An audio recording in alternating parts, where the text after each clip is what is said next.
एक लड़का और एक लड़की दोनों एक ही स्कूल में पढ़ते हैं और इसी के चलते उन दोनों में दोस्ती हो जाती है। और जब वो रोज मिलते और जुलते हैं और दोनों साथ स्कूल आते हैं तभी उनकी दोस्ती धीरे धीरे और गहरी होती जाती है। और अब उनकी उम्र बढ़ने लगी थी और जैसे ही उनकी उम्र बढ़ती है और वो दोनों जवान होते हैं तो दोनों की दोस्ती प्यार में बदल जाती है और दोनों एक दूसरे के साथ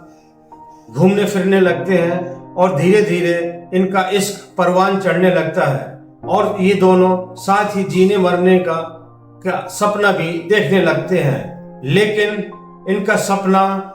इन्होंने देखना शुरू ही किया था कि तभी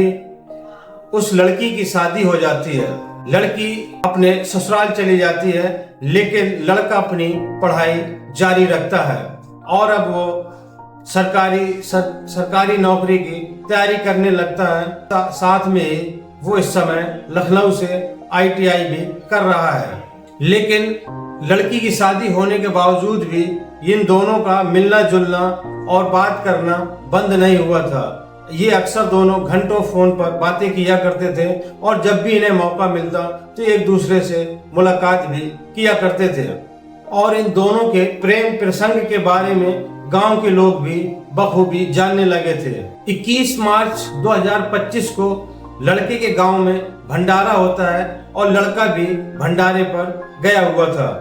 और उसके साथ में उसका एक दोस्त भी होता है। तभी तकरीबन 8 बजे उस लड़की यानी कि उसकी प्रेमिका का फोन आता है और लड़के से मिलने का इजहार करती है। लेकिन लड़का कहता है कि मैं गांव के भंडारे में आया हुआ हूँ और मैं अभी मिलने नहीं आ पाऊंगा। तभी वो लड़की फिर से इसरार करती है और मिलने पर जोर देती है। तभी वो लड़का कहता है ठीक है मैं थोड़ी देर में आता हूँ और इस दौरान उस लड़की के लगभग 35 बार फोन उस लड़के के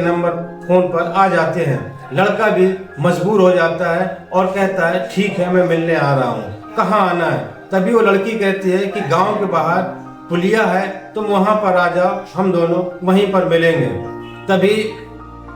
वो लड़का अपने दोस्त से बताता है कि मैं अपनी प्रेमिका से मिलने जा रहा हूँ। तभी उसका दोस्त भी उसके साथ चल देता है और जब ये दोनों दोस्त गांव के बाहर बताई हुई जगह उस पुलिया के पास पहुंचते हैं तो देखते हैं कि उसकी प्रेमिका अकेले नहीं है बल्कि उसके साथ में 4 लोग और हैं। जैसे ही ये उसके पास पहुंचते हैं तो उस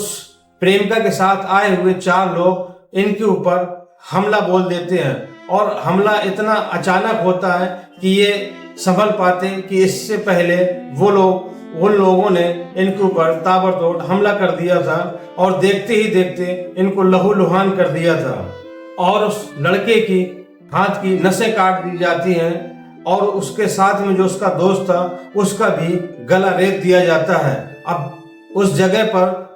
पूरा खून से मामला लाल हो जाता है और ये दोनों मौके पर ही दम तोड़ देते हैं। जब इस दोहरे हत्याकांड की खबर पुलिस को लगती है तो आनन फानन में पुलिस आती है और मौके वारदात पर मामले को देखते हुए पुलिस एक्टिव होती है और इस केस की तह तक पहुंच जाती है और जब इस केस का खुलासा होता है तो इसके जो सीनियर अधिकारी होते हैं वो कहते हैं कि दरअसल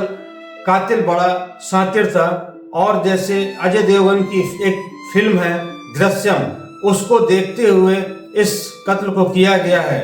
कातिल जानता था कि पुलिस कैसे मर्डर केस की तहकीकात करती है और कहां तक जाती है, इसलिए उसने पूरी सावधानी बरती थी लेकिन कातिल बच नहीं पाया। तो आखिरकार सवाल ये निकल कर आता है कि उस महिला के साथ में वो 4 लोग कौन थे। क्या महिला ने उनके कहने पर अपने दोस्त यानी आशिक को बुलाया था या फिर कोई और वजह थी, और जो 4 लोग थे वो कौन थे। तो बस आप वीडियो के अंत तक बने रहें, हम आपको बताएंगे पूरी कहानी को विस्तार से। आदाब, नमस्कार, मैं हूं मुबीन खान। आज की जो सच्ची घटना की कहानी है वो कहानी है उत्तर प्रदेश के राजधानी लखनऊ की और उसी लखनऊ का थाना लगता है काकोरी थाना और उसी काकोरी थाने के अंतर्गत एक गांव आता है पानखेड़ा। शुक्रवार का दिन होता है और तारीख होती है 21 मार्च 2025। रात के लगभग 10 बजे के आसपास काकोरी थाना को सूचना मिलती है कि नगवा पुल के पास में 2 डेड बॉडी पड़ी हुई है जिनका बड़ी बेरहमी से कत्ल किया गया है। जैसे ये बात पुलिस सुनती है कि सड़क किनारे 2 डेड बॉडी पड़ी हैं और कत्ल हो गया है, तभी थाना प्रभारी आनन फानन में पूरा फोर्स लेकर मौके वारदात पर पहुंच जाते हैं और जैसे ही क्राइम सीन के पास जाते हैं तो देखते हैं 2 नौजवान लड़के बुरी तरह खून से लथपथ पड़े हुए हैं और दोनों की हत्या कर दी गई है। जब उन लड़कों की शिनाख्त की जाती है तो पता चलता है कि पास के ही गांव पानखेड़ा गांव के दोनों लड़के रहने वाले हैं और एक लड़के का नाम होता है मनोज राजपूत और दूसरे लड़के का नाम होता है रोहित। अब इन दोनों लड़कों के घर वालों को भी सूचना दी जाती है और जैसे ही घर वाले अपने लड़कों के हत्या की बात सुनते हैं तो ये आनन फानन में घर वाले भी पहुंच जाते हैं और वहां पर पुलिस से झड़प भी हो जाती है, क्योंकि घर वालों का कहना होता है कि पुलिस बगैर परिवार वालों के आए हुए डेड बॉडी को वहां से उठाने की कोशिश कर रही थी। हालांकि पुलिस हालात को काबू में करती है और दोनों डेड बॉडियों का पंचनामा भर के पोस्टमार्टम के लिए भेज दिया जाता है। अब पुलिस के सामने डबल मर्डर केस की कहानी थी और दोनों नौजवान थे और एक लड़का जो मनोज का जो दोस्त होता है रोहित, वो उसकी अभी रेलवे में टेक्नीशियन की पोस्ट पर अभी नौकरी लगी ही थी और मनोज जॉब की तैयारी कर रहा होता है और लखनऊ से ITI कर रहा होता है। अब पुलिस के सामने दोहरे हत्याकांड की चुनौती थी और पुलिस अपने सारे तंत्र खोल देती है और पूरी तरीके से जांच पर जुट जाती है। जब दोनों लड़कों के मोबाइल के कॉल डिटेल के CDR निकाला जाता है तभी उन दोनों के नंबरों पर एक नंबर ऐसा मिलता है जो कि अंकिता के नाम से सेव होता है और इस नंबर से उस लड़के के काफी बातचीत होती थी, लेकिन कुछ दिनों से ये बातचीत कम हो गई थी। पुलिस को कहीं ना कहीं शक होता है और शक के ही आधार पर जब वो गांव वालों से इस नंबर और इस लड़की के बारे में पूछताछ करती है तो गांव वालों से पुलिस को पता चलता है कि दरअसल ये लड़की मनोज राजपूत की प्रेमिका है, लेकिन इसकी शादी हो चुकी है। तभी पुलिस को शक और गहराता है और उस लड़की को यानी कि अंकिता उर्फ दीपिका को पूछताछ के लिए थाने बुलाती है और जब उससे पूछताछ करती है तो पहले तो वो इधर उधर की कहानी सुनाती है, लेकिन जब पुलिस सख्ती से पूछताछ करती है तो वो सब कुछ पुलिस के सामने उगलना शुरू कर देती है और वो कहती है कि दरअसल इसका कत्ल मेरे पति और मेरे पति के दोस्तों ने किया है। और वो कहती है कि मेरा पति महेंद्र इस समय लखीमपुर खीरी पर पोस्टेड है, वो उत्तर प्रदेश पुलिस में सिपाही है। पुलिस लखीमपुर खीरी से महेंद्र सिपाही को भी गिरफ्तार कर लेती है और जब गिरफ्तार करती है और उससे पूछताछ करती है कि तुमने ये कत्ल क्यों किया, तभी वो पूरी कहानी बताता है। कहानी कुछ इस तरह होती है कि महेंद्र सिपाही कहता है कि मैं 2018 बैच का सिपाही हूँ, 2018 बैच में मेरी भर्ती हुई थी और इस वक्त मेरी पोस्टिंग लखीमपुर खीरी पर है और 2021 में मेरी शादी पास की ही बरकताबाद गांव में अंकिता उर्फ दीपिका से होती है। शादी होने के बाद मैं काफी खुश था और हम दोनों की लाइफ अच्छी चल रही थी और जब मैं ड्यूटी पे होता तो अपनी पत्नी अंकिता से फोन पर बातचीत किया करता था, लेकिन मैंने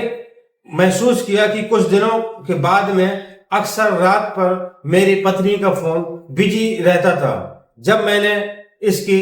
वजह जानने की कोशिश की तो मेरी पत्नी अक्सर इधर उधर की बातें करके टाल दिया करती थी, लेकिन जब मुझे शक गहराने लगा तो फिर मैंने अपनी पत्नी के मोबाइल को चेक किया और उस पर एक नंबर मुझे ऐसा मिला जिस पर अक्सर मेरी पत्नी की बातचीत हुआ करती थी। तभी मैंने उस नंबर की पूरी जानकारी निकलवाई और जब मुझे पता चला कि ये नंबर गांव की ही मनोज राजपूत का नंबर है और मेरी पत्नी मनोज राजपूत से ही बातचीत किया करती थी। और जब मैंने इसके बारे में और ज्यादा जानकारी जुटाई तो 24 दिसंबर 2024 को मुझे पता चला कि मेरी पत्नी का गांव की ही मनोज राजपूत से अफेयर चल रहा है और इनका शादी से पहले का अफेयर था। जब इसके बारे में मैंने अपनी पत्नी से बातचीत की और मैंने अपनी पत्नी को समझाने की कोशिश की और पत्नी से कहा कि तुम्हें हम दोनों में से एक को चुनना पड़ेगा, या तो तुम मनोज को चुन लो या फिर मुझे, तभी मेरी पत्नी कहती है कि मैं मनोज को छोड़ दूंगी और मैं तुम्हें चुनती हूँ और तुम्हारे साथ ही पूरा जीवन गुजारूंगी। और मुझे पत्नी की बात पर यकीन हो गया, विश्वास हो गया, लेकिन मेरे मन पर एक बात खटक रही थी और मन ही मन मैंने मनोज को ठिकाने लगाने का फैसला कर लिया था, यानी कि पूरा मन बना लिया था और मैं उसकी हत्या के प्रयास में जुट गया और कई बार ड्यूटी दौरान ही मैं उसकी हत्या करना चाहता था, लेकिन असफल रहा। फिर मेरे दिमाग में एक आइडिया आया, क्योंकि मैं नहीं चाहता था कि मैं कत्ल करने के बाद पकड़ा जाऊं और मेरी लाइफ खराब हो। इसीलिए मैं कत्ल तो करना चाहता था, लेकिन बड़ी सावधानी के साथ कत्ल करना चाहता था और मैं चाहता था कि मनोज की हत्या भी हो जाए और मैं पकड़ा भी ना जाऊं। और इसीलिए वो पूरा प्लान करता है और बाजार से 2 सिमें खरीदता है, जो कि किसी और का आधार कार्ड होता है, और एक सिम वो अपनी पत्नी को देता है और एक सिम अपने पास रखता है और दोनों सिमों को वो कीपैड फोन पर डालता है और अपनी पत्नी को समझाता है कि जब भी तुम मनोज से बात करना तो इसी नए नंबर से ही बात करना और मुझे भी फोन करना तो इसी नए नंबर से और नए नंबर पर ही मुझे बात करना। और इन दोनों के ये सिलसिला चलने लगता है और इसी बीच महेंद्र सिपाही कहता है कि मेरी ड्यूटी अयोध्या में लग जाती है और जब अयोध्या में ड्यूटी लग जाती है तो मेरे दिमाग में पूरा प्लान तैयार हो जाता है और मैं तय कर लेता हूं कि जिस दिन मैं यहां से जाऊंगा तभी अपनी पत्नी से उसको बुलवाऊंगा और उसका कत्ल करूंगा। और 21 मार्च को मैं ड्यूटी करके यहां से निकलने वाला था लखीमपुर खीरी के लिए, तभी मैं अपनी पत्नी को कहता हूं कि आज तुम उसको अपने बॉयफ्रेंड मनोज राजपूत को बुलाओ और मैं आज उसकी हत्या करूंगा। तभी वो अपने बॉयफ्रेंड मनोज राजपूत को फोन करती है और वहां से महेंद्र सिपाही अपने 3 दोस्तों के साथ में मौके पर पहुंच जाता है और ये चारों लोग पहले से ही घात लगाकर बैठ जाते हैं। और जैसे ही महेंद्र की पत्नी अंकिता अपने बॉयफ्रेंड को बुलाती है